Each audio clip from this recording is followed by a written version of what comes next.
오늘 설교 제목은 콩 심은 데 콩 난다입니다. 지금 그 콩 씨앗이 아주 예쁘게 가지런히 이렇게 놓여지고 있는데 나중에 이 콩 심은 데서 뭐가 날까요? 수박 안 열려요? 네? 참외 안 열려요?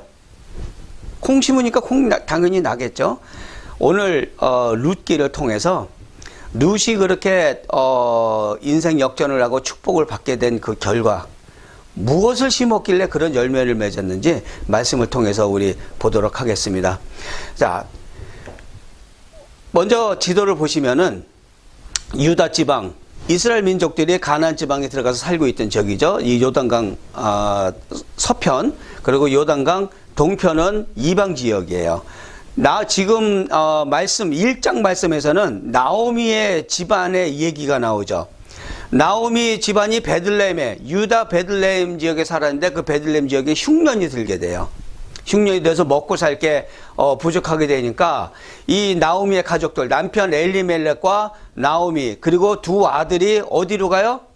이방 지역, 모압 지방으로 이사를 가는데, 이 유다 지방은 지금 비록 흉년이 들었지만, 베들레헴은 흉년이 들었지만 하나님께서 약속하신 땅이란 말이에요. 그렇죠? 거기 들어가서 살으라고 약속하신 땅인데, 그 땅을 버리고 이방 지역 이 모압으로 이사를 갔어요. 왜 이사를 갔어요? 잘 먹고 잘 살려고. 간단해요. 흉년이 들어서 먹을 것이 없으니까, 살기 힘드니까 이 사람들은 자기 소견에 오른 대로 가족이 다 모압 지방으로 이사 가서 거기서 풍족하게 살기 위해서 그렇게 이사를 갔단 말이에요. 근데 결과는 어떻게 됐어요? 남편 죽죠?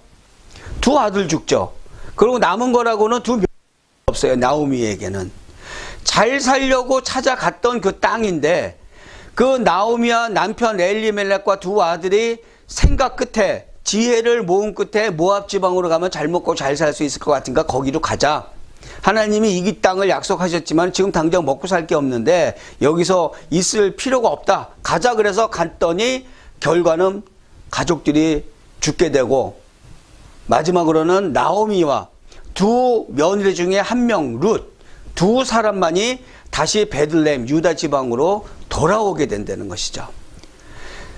참 슬픈 얘기죠. 한편으로는 슬픈 얘기고 또 안타까운 얘기인데, 이 1장을 지나서 오늘 읽으신 본문 2장으로 넘어오게 되면 분위기가 확 바뀌어요. 이 룻이 시어머니를 따라서 유다로 돌아왔다는 것, 그것은 바로 룻이 신앙이 생겼다는 얘기예요. 이방 여인, 하나님을 모르던, 여호와 하나님을 모르던 이방 여인이 유대인과 결혼을 하면서 하나님에 대한 공부를 했단 말이에요. 하나님을 배웠고 또 하나님에 대한 신앙이 생겨서 자기 족속을 버리고 나오미 시어머니를 따라서 이스라엘 백성들한테 들어왔단 말이에요. 그러면서 만나게 된 것이 보아스와의 만남, 오늘 읽으신 본문 내용인 것입니다. 이렇게 하나님, 여호와 하나님을 택해서 유대 백성이 되기 위해서 쫓아온 그 룻의 인생 역전, 그 인생 역전 축복의 메시지가 오늘 바로 본문 안에 있는 것입니다. 자, 그러면은 어떠한 메시지를 전해주고 있는지 말씀 안으로 들어가도록 하겠습니다. 첫 번째, 우연은 선택의 결과라는 거예요. 나오미의 남편 엘리멜렉의 친족으로 유력한 자가 있으니 그의 이름은 보아스더라. 모압 여인 룻이 나오미에게 이르되, 원하건대 내가 밭으로 가서 내가 누구에게 은혜를 입으면 그를 따라서 이삭을 주겠나이다 하니, 나오미가 그에게 이르되 내 딸아 갈지어다 하매 룻이 가서 베는 자를 따라 밭에서 이삭을 줍는데 우연히 엘리멜렉의 친족 보아스에게 속한 밭에 이르렀더라 그랬어요. 지금 화면에 보면은 이 화살표들이 굉장히 어지럽게 널려져 있죠. 우리 삶이 이래요. 각자의 가는 길이 틀려요. 각자가 선택한 것이 틀리고 각자가 선택한 대로 가는 방향이 다 틀리단 말이에요. 그런데 나름대로 다 이유를 갖고 있어요. 그렇죠? 룻도 마찬가지로 자기가 선택한 길을 가고 있어요. 룻이 선택한 것이 뭐였어요? 남편이 죽고 나오미가 다시 베들레헴으로 돌아가고자 했을 때, 왜 들어가고자 했어요?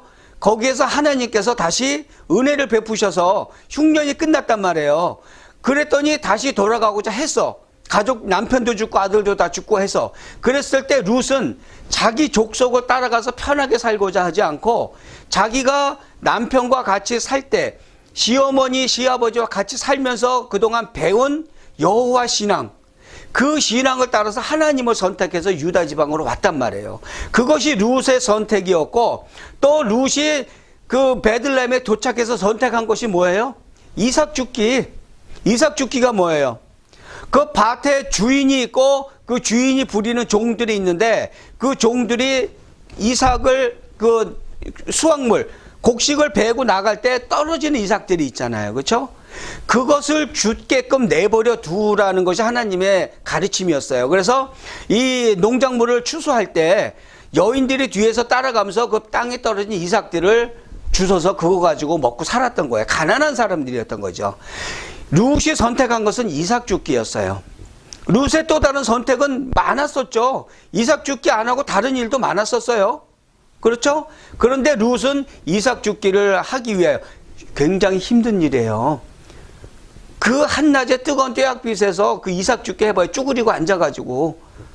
우리 집사람은 우리 그 좁은 마루, 그 넓지도 않은 면적 쭈그리고 앉아서 걸레질 한 보고 나면 헉헉거리는데 하루 종일 아침부터 오후까지 이렇게 쭈그리고 앉아서 이삭을 주워봐요. 그 힘든 일을 택했단 말이에요. 그랬더니 어떻게 됐어? 우연히 보아스에게 속한 밭에 이르렀다 그랬어요.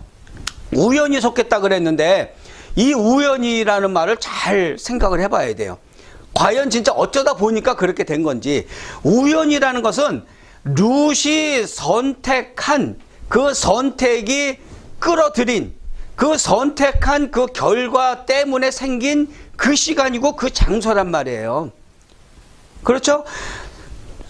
저절로 그냥 어쩌다 보니까 그냥 생긴 것이 아니고 룻의 선택에 의해서 만들어진 시간이고 그 장소인데 그 장소가 어디예요? 유력한 자의 밭. 유력한 자의 밭에 속했는데 그 유력한 자는 또 공교롭게도 보아스였어. 유력한 자라는 뜻은 덕망이 있다는 것이에요. 인격적으로도 존경할 만한, 존경받는 그런 덕망이 있는 사람이고 또 물질적으로 부유한 사람이에요. 우리 한국말에도 뭐 그 동네 유지다 뭐 그런 사람 그렇게 말하는 표현이 있잖아요. 유력한 사람이란 그런 사람인데 공교롭게도 이 보아스는 나오미의 친족이었어요. 나오미 집안 친척이라는 얘기죠. 쉽게 얘기해서 나오미와 그 남편의 친족이었던 것이죠. 그런데 마침 보아스가 베들레헴에서부터 와서 그랬어요. 마침이 언제예요? 마침 보아스가 베들레헴에서부터 와서 베는 자들에게 이르되 여호와께서 너희와 함께 하시기를 원하노라 하니 그들이 대답하되 여호와께서 당신에게 복 주시기를 원하나이다 하니라. 보아스가 베는 자들을 거느린 사환에게 이르되 이는 누구의 소녀냐 하니 그랬어요. 마침 그 마침이 언제예요? 고엘과 만나는 순간이에요. 고엘과 만나는 그 순간인데 고엘이라는 것은 보아스를 얘기하는 거예요. 이 고엘 제도라는 것은 하나님께서 이스라엘 백성들한테 명령을 한 것인데 뭐냐면은 친척 중에 빚을 져가지고 빚을 못 갚을 형편에 있는 사람들을 빚을 대신 갚아주는 것 같아요. 그런 역할을 하는 게 바로 고엘제라는 거 있고 또 형제 중에 친족 중에 자손이 없이 죽은 형제가 있으면 그 형제의 아내로 맞아서 자손을 이어가는 그런 의무가 있는 사람이 바로 고엘이라는 그런 존재였어요. 보아스가 바로 에비멜렉의 친족이었고 바로 고엘의 자격을 갖고 있는 사람이었단 말이에요. 그럼 어떻게 해야 되겠어요? 아비멜렉의 아들이 죽었잖아요. 자손이 없이 죽었고 그 아들의 아내인 룻이 유대 지방으로 왔어. 그러면은 그 룻의 고엘이 바로 보아스고 보아스가 그 여인을 돌봐줄 의무가 있다는 거예요. 빚을 졌으면 빚을 갚아주고 자손이 없으면은 아내로 맞아서 자손을 이어가게 해주는 그런 고엘과의 만남이란 말이에요. 바로 그 보아스가 이 고엘의 자격을 잇다는 것이죠. 근데 이 마침이라는 이 단어가 어떠한 특정한 때를 얘기하는 거죠. 그렇죠? 마침 그때가 언제예요? 룻이 이삭 줍기 위해서 그 보아스의 밭에 도착했을 때, 도착해서 줍고 있을 때 바로 이 보아스의 밭으로 직행해서 온 거 아니죠? 다른 곳으로 이삭 줍기 하러 가다가 여기 도착한 거예요. 보아스의 밭에 룻이 도착해서 이삭을 줍고 있을 때 그때 마침 보아스가 도착을 했다는 거예요. 무슨 영화의 한 장면 같으죠? 여주인공, 남주인공이 다 우연히 쫙 마주치게 되는 그런 순간인 것 같아요. 바로 룻과 보아스가 만나는 그 순간이 바로 그 마침이라는 거예요. 마침 바로 그때 보아스가 베들레헴에서 와서 만나게 됐다는 거죠. 와서 뭐라 그래요? 이는 누구의 소녀냐라고 물어봐요. 보아스가 그때에 와서 사람들을 밭을 둘러봤는데 룻이 눈에 들어온 거예요. 눈에 들어와서 일하는 종들한테 이는 누구의 소녀냐라고 그랬는데 이것이 우리 흔히 말로는 우연히 만나게 됐다고 그러지만은 이것은 우연이 아닌 우연 같지만 필연적으로 만날 수밖에 없는 인연이라는 것이죠. 우연 같은 필연이라는 거예요. 하나님이 인도하시는 것이 바로 이렇다는 거예요. 우연같이 일어나는 일이지만 그것은 우연이 아니고 우리가 선택한 것에 대해서 하나님께서 인도하시는 하나님의 인도하심이라는 거예요. 바로 믿음의 선택의 결과죠. 룻이 하나님을 믿는 그 신앙을 따라오지 않고 자기 족속을 따라갔으면 어떻게 됐겠어? 뭐 그냥 나름대로 평범한 삶을 살아갔겠죠. 재혼을 해가지고. 하지만 여호와 하나님 그 신앙을 따라서 이 땅 유다 땅으로 왔더니 거기서 보아스를 만나게 되고 보아스의 눈에 띄었다는 거예요. 그 순간. 그것이 바로 룻이 신앙을 택해서 베들레헴 지역으로 온 결과라는 거예요. 믿음으로 선택한 그 선택의 결과죠. 우리들의 과거의 선택은 어땠을까요? 어땠어요? 여러분들의 과거의 선택? 뭘 한참 생각해요? 현재가 과거의 선택의 결과예요. 현재 여러분들이 이 자리에 앉아 있는 것, 과거의 선택의 결과예요. 여러분들이 지금 무엇을 하고 있는가, 세상 삶에서 어떤 일을 하고 있는가는 그 전에 선택한 삶의 결과란 말이에요. 내 주변에 누가 있는가, 나를 돕는 사람이 누가 있는가, 나를 사랑하는 사람이 누가 있는가, 나와 원수진 사람이 누가 있는가, 그것은 바로 내가 그 전에 선택한 과거의 선택의 결과라는 거예요. 그것이 지금은 나의 모습이 되는 것이죠. 현재 나의 모습을 선택한 것이 과거의 선택이 나를 지금 지정하고 있는 것이라면은 미래의 나는 지금 내가 앞으로 어떻게 선택을 해 가는가가 결정 짓는 것이고 그것은 우연이 아니고 필연이 되는 거예요. 어쩌다 그냥 사라지는 삶이 아니고 내가 지금 무엇을 선택하느냐가 바로 미래의 나이고 그것은 바로 우연이 아닌 필연이라는 것이죠. 그렇기 때문에 모든 그리스도인들이 소망하는 그 소망, 그것이 무엇이 됐건 그 소망을 이루기 위해서 또 계획하는 그 모든 계획, 그것이 내가 중심이 돼서 내 생각에 옳은 대로 해갈 것인지 아니면 하나님을 중심에 모시고 하나님의 말씀을 따라서 하나님의 중심이 된 선택을 할 것인지 그거에 따라서 결과가 틀려진다는 거예요. 하지만 그 결과는 우연히 생긴 것이 아니고 필연적으로 생길 수밖에 없다는 것이죠. 하나님께서 우리들에게 주신 말씀 중에 잠언에 이런 말씀이 있어요. 너는 범사의 그를 인정하라. 그리하면 내 길을 지도하시리라. 스스로 지혜롭게 여기지 말지어다. 여호와를 경외하며 악을 떠날지어다. 이것이 내 몸의 양약이 되어 내 골수를 윤택하게 하리라. 아멘. 범사의 그를 인정하면 어떻게 된다고요? 길을 인도하시고 길을 지도하신다는 거예요. 하나님께서 이끌고 가신다는 것이죠. 우연한 미래는 없다는 것이에요. 미래에 일어날 모든 일들, 미래에 내가 속할 그 모든 상황들은 지금 내가 선택한 결과로서 일어난다는 것이죠. 그렇기 때문에 내 속에는 옳은 대로 살아가는 삶이 아닌 하나님의 말씀을 따라가는 삶에는 축복이 있을 수밖에 없다는 거예요. 왜냐하면 하나님께서 책임지신다 그랬잖아요. 말씀에 내 길을 지도하시리라. 언제? 하나님을 인정하면. 하나님을 인정한다는 게 뭐예요? 하나님을 중심에 두고 하나님 따라서 산다는 삶이잖아요. 그 길이 잘못될 수는 없다는 것이죠. 룻의 삶이 바로 그랬다는 거예요. 룻이 지금 보아스의 밭에 도착해서 보아스 눈에 띈 것, 그것은 우연히 일어난 것이 아니고 필연이라는 거예요. 어떻게? 하나님께서 인도하셨기 때문에. 룻과 보아스 그 모든 사람을 하나님 계획 안에서 운행하셨기 때문에, 인도하셨기 때문에 그런 결과를 낳았다는 것이죠. 지금 선택을 잘 하시기 바랍니다. 그리고 하나님의 말씀을 따라서 모든 삶의 소망과 계획을 그 하나님의 중심에 두고 하나님의 말씀을 따라서 살아가시며 축복받으시기를 축원합니다. 아멘. 자, 두 번째 메시지. 열매는 신실한 삶의 결과라는 거예요. 그의 말이 나로 베는 자를 따라 단 사이에서 이삭을 죽게 하소서 하였고, 아침부터 와서는 잠시 집에서 쉰 외에 지금까지 계속하는 중이니이다 그랬어요. 지금 그림을 보세요. 밭이 넓은데 일하는 종들도 있고 사람들이 굉장히 많아요.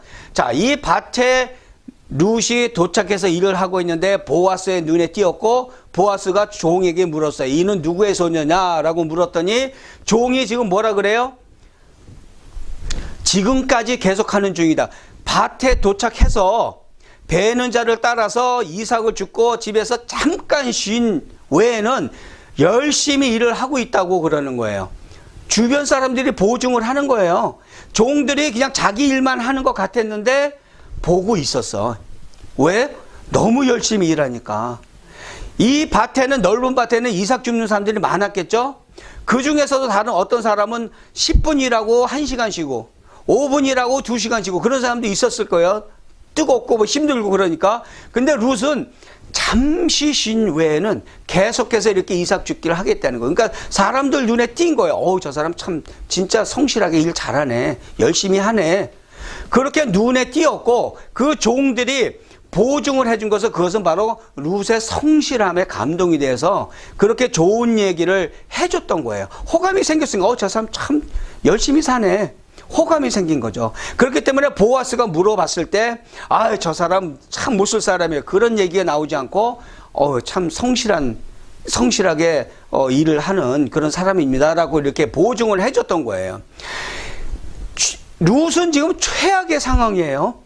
자기 족속 버리고, 룻에게는 이방 민족이죠. 다른 민족, 유대 민족인데 유대 민족의 일원이 돼서 살으려고 왔어요.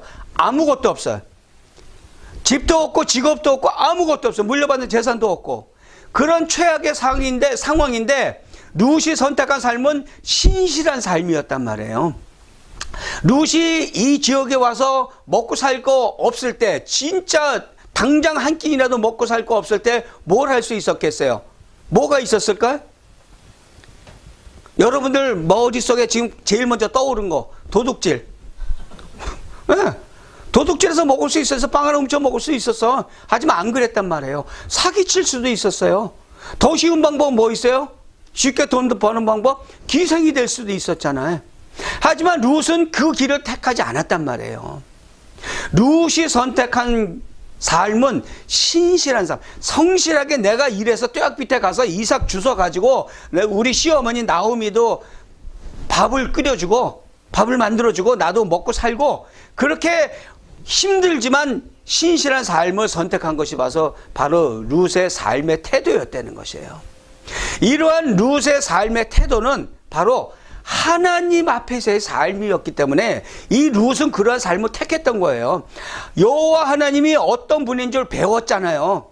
여호와 하나님에 대해서 살면서 그 신앙이 생겼잖아. 하나님이 이끄시는 그 삶대로 살기 위해서 이 신실한 삶, 하나님 앞에서 삶을 살기로 선택을 했고, 그렇게 살아간 것이 바로 룻의 삶의 태도였던 것이죠.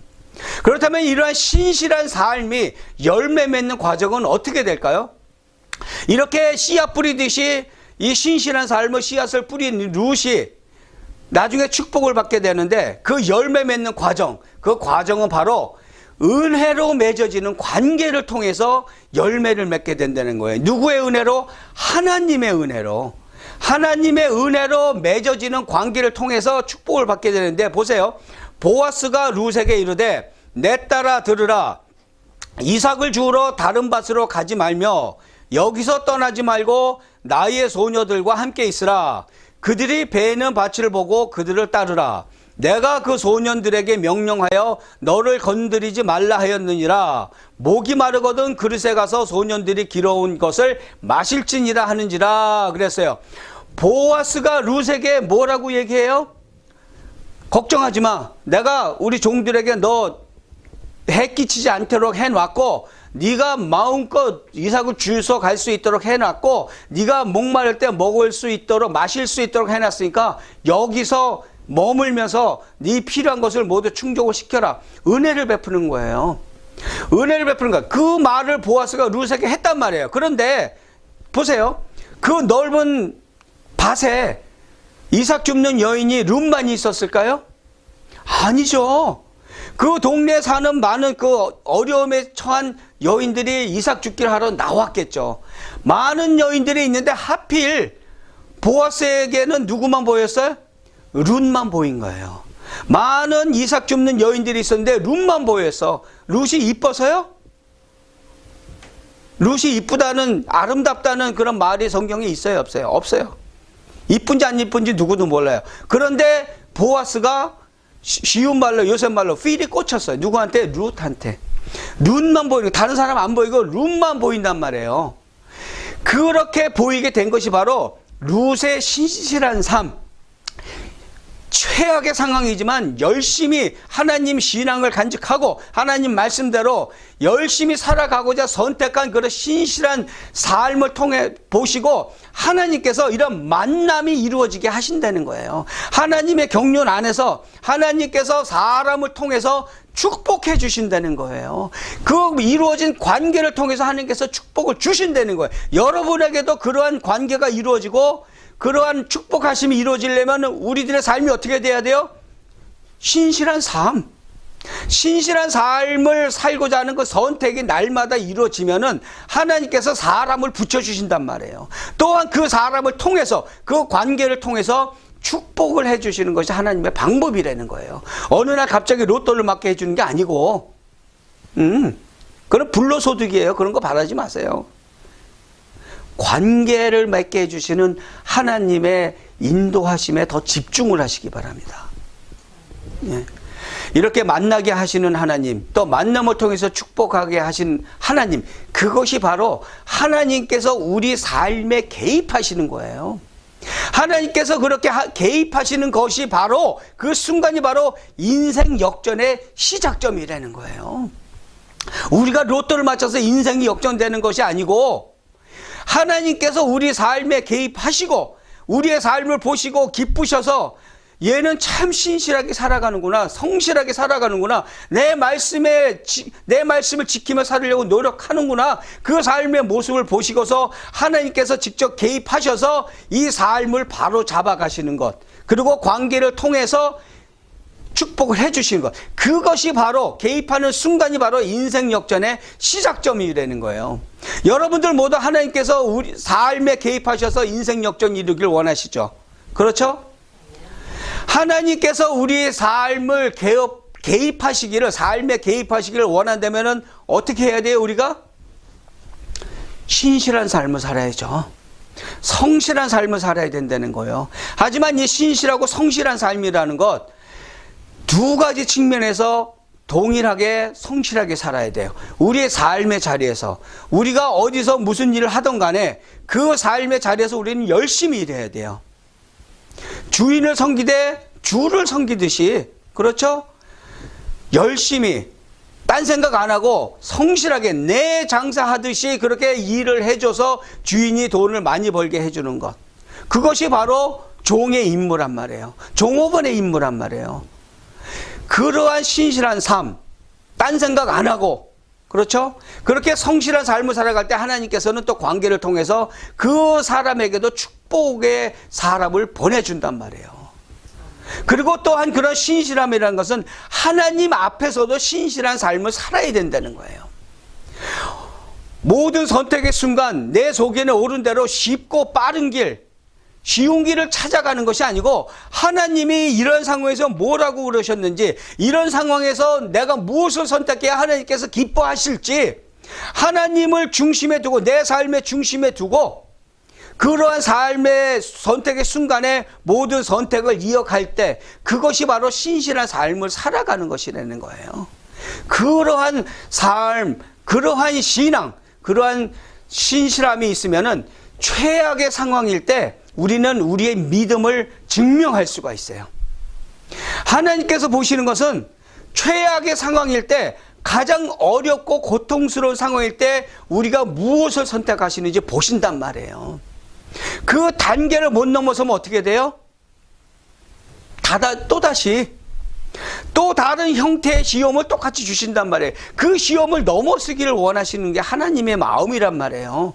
그 단계를 넘어서서 영적으로 한 단계 더 성숙해지는 것, 그것이 하나님께서 원하시는 것인데, 어려운 고통스러운 순간이 생길 때마다 우리는 우리의 머리를 의지해 누구를 찾아갈까, 누구한테 요걸 좀 부탁을 할까. 하나님께서 원하신 건 그게 아니란 말이에요. 최악의 상황이라고 생각될 때마다 하나님을 찾는 것, 하나님의 지혜를 구하는 것, 우리의 믿음을 증명하는 것을 하나님께서 원하신다는 것이에요. 그리고 그 순간이 바로 우리의 믿음을 증명할 때인 것이고, 잠언 16장 9절 말씀에 이렇게 말씀하고 계세요. 사람이 마음으로 자기의 길을 계획할지라도 그의 걸음을 인도하시는 이는 여호와시니라. 하나님 앞에서 우리가 우리의 소망을 위해서, 우리의 계획을 위해서 우리가 의지가 있다는 것을 보여드려야 하지만은 그 의지는 겸손한 의지여야 되는 거예요. 하나님 필요 없어요. 내 의지가 얼마나 강한데요, 하나님? 자, 두고 보세요. 내가 이뤄낼 테니까, 내가 이 고난의 상황 스스로 이겨낼 테니까 하나님 보세요. 하나님 가만히 계세요.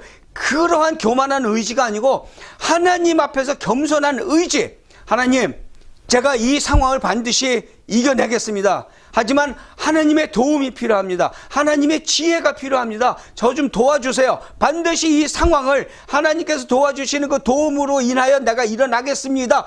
그러한 겸손한 의지를 보이라는 거예요.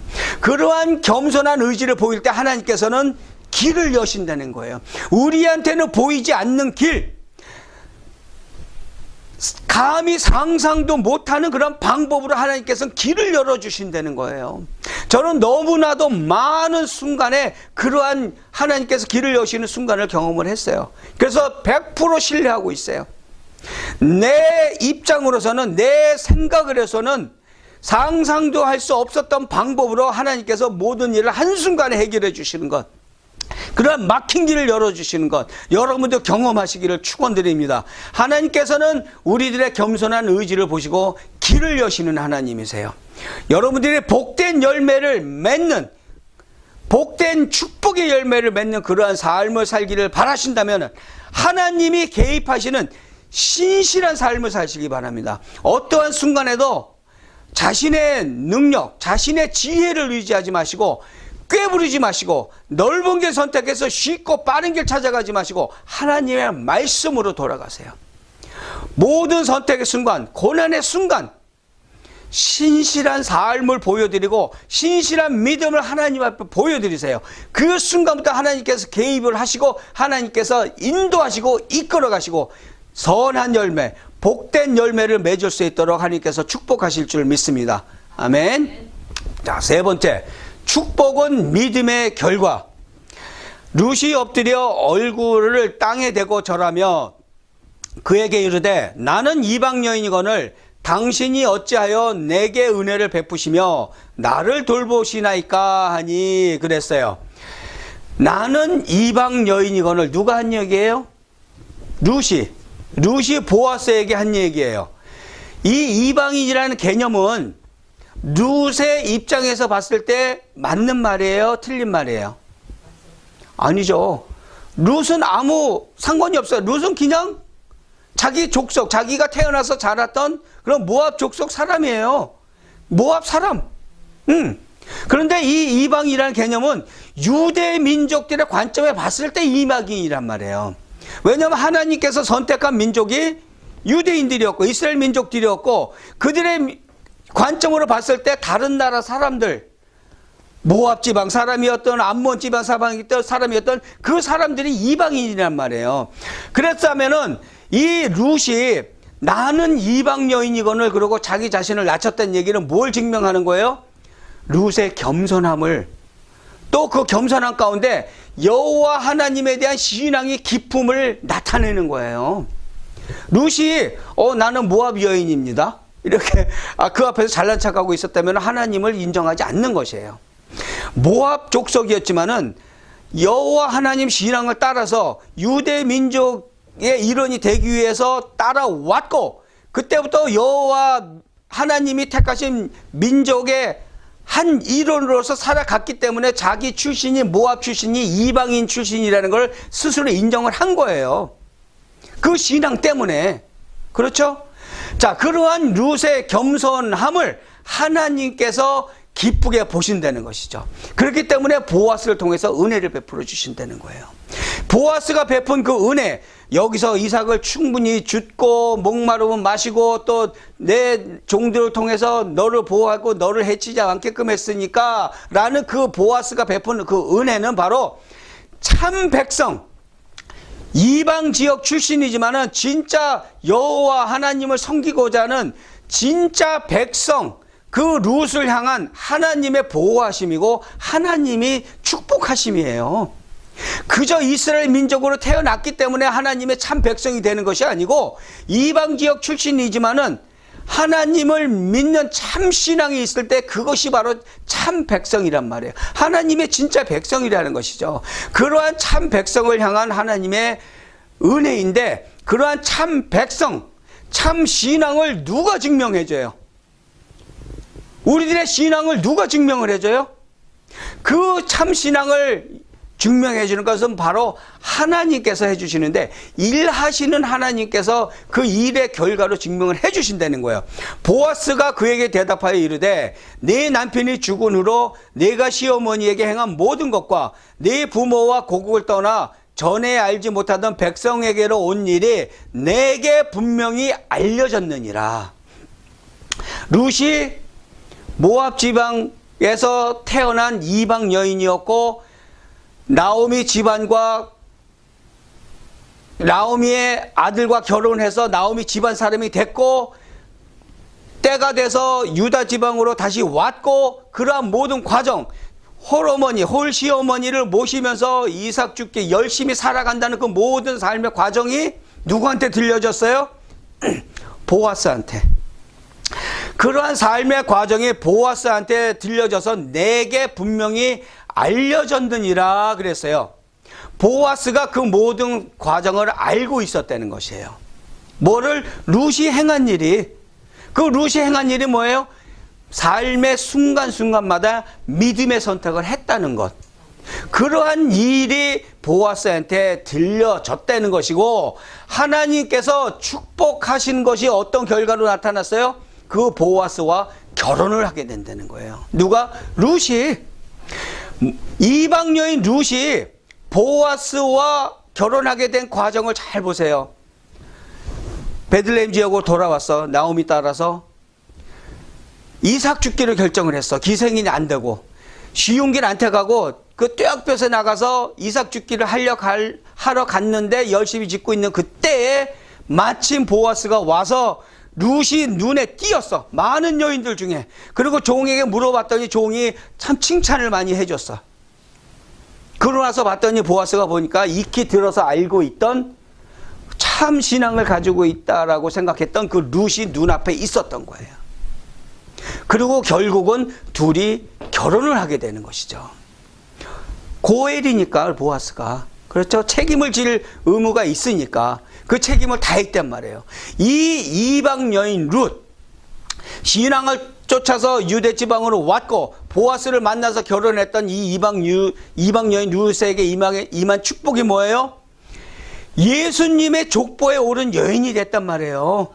이 이방 여인 룻이 짐승만도 못한 취급받는 이방 민족 출신인 룻이 보아스와 결혼해서 이새를 낳고 이새는 누구를 낳아요? 다윗. 그리고 다윗의 자손으로 예수님이 태어나시잖아요.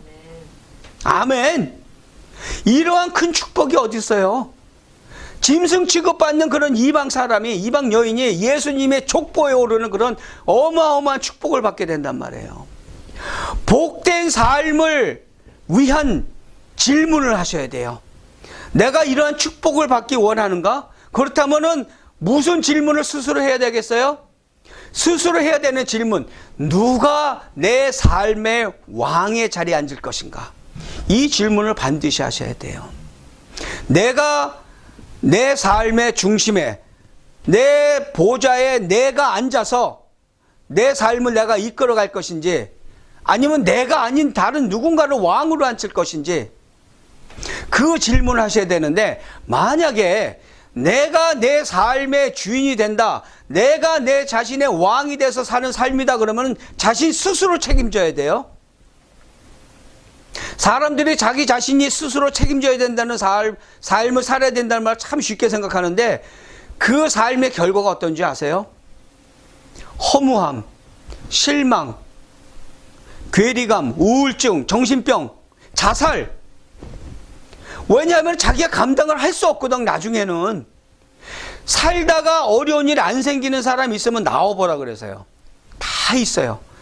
나름대로 그 레파토리만 틀리지 모든 사람은 자기 나름대로 최악의 상황을 경험하게 된단 말이에요.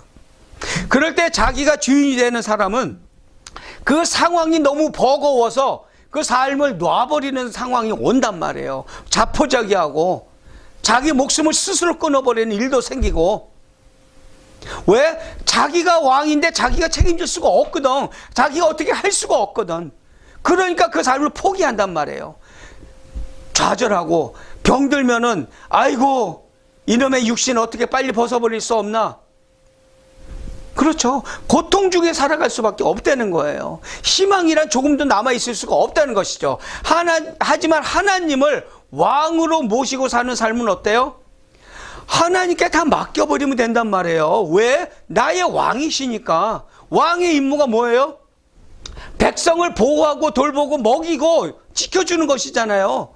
그런 하나님을 내 삶의 중심에 왕으로 딱 모셔놓고 하나님이 뭐라고 그러시는지 그 말씀을 따라서 살면은 그 왕이신 하나님께서 책임지신단 말이에요. 아멘. 그것이 바로 백성의 삶이에요. 그러면 백성은 뭐만 하면 돼? 왕께 충성만 하면 된단 말이에요. 왕께 충성만 하면은 왕이 먹을 것 적으로부터 보호하시고 그리고 또 구원까지 해주신다니까요. 뭐가 부족해? 그 왕을 우리 삶의 중심에 모시라는 것이죠. 믿고 따르는 삶의 축복이 바로 그것이란 말이에요. 이 땅에서도 축복을 받고 이 땅에서도 평안의 삶을 살 수가 있고 좌절의 순간이 오더라도 우리는 그걸 극복해낼 수가 있단 말이에요. 왜? 왕이 있으니까. 그 왕이 책임지시는 걸 아니까. 그리고 우리는 구원을 이루어낸다는 그런 소망이 있단 말이에요. 그렇기 때문에 어떠한 좌절의 순간에서도 어떠한 육신의 고통 중에서도 우리는 구원의 확신이 있기 때문에 소망을 가지고 평안의 삶, 기쁜 삶을 살아갈 수가 있다는 거예요. 그것이 바로 우리 삶의 축복이라는 거예요. 하나님이 높이시고 책임지시는 삶, 하나님을 믿고 따르는 삶이에요. 왕을 따르는 백성을 왕께서 보호하신다는 말이에요. 틀린 말 아니죠? 인정하시죠? 그렇다면 우리가 하나님을 왕으로 모시고 살아간다. 그 의미는 하나님께서 우리를 높여주시고 우리를 책임지신다는 얘기입니다. 하나님을 믿고 따르세요. 그리고 하나님께서 책임지시고 구원해 주시는 그런 축복을 누리시기를 주님의 이름으로 축원드립니다. 아멘. 자, 복이라는 것, 이 복이라는 단어 무엇일까요? 복이라는 게 과연 무엇일까요? 하나님의 축복. 자, 복이란 단어가 히브리어로 바라크입니다. 바라크인데 그 뜻은 축복하다라는 뜻도 있지만은 무릎 꿇다라는 의미도 있어요. 어디에? 복이라는 단어가. 그렇다면은 그리스도인의 복, 그러면 뭐가 되겠어요? 하나님 앞에 무릎 꿇는 삶, 하나님 앞에 무릎 꿇는 삶이 바로 그리스도인들의 복이란 말이에요. 왜 그래요? 하나님 앞에 무릎 꿇는 삶이라는 것은 하나님께서 보내주신 예수 그리스도 그 십자가 앞에 무릎 꿇는 삶이에요. 예수 그리스도를 내 구세주로 믿고 인정하고 나의 모든 죄를 고백하고 죄 씻음 받고 구원을 받는 삶, 그거보다 더 큰 축복이 어디 있어요? 이 세상에서 억만장자로 살아가는 그것이 중요한 게 아니란 말이에요.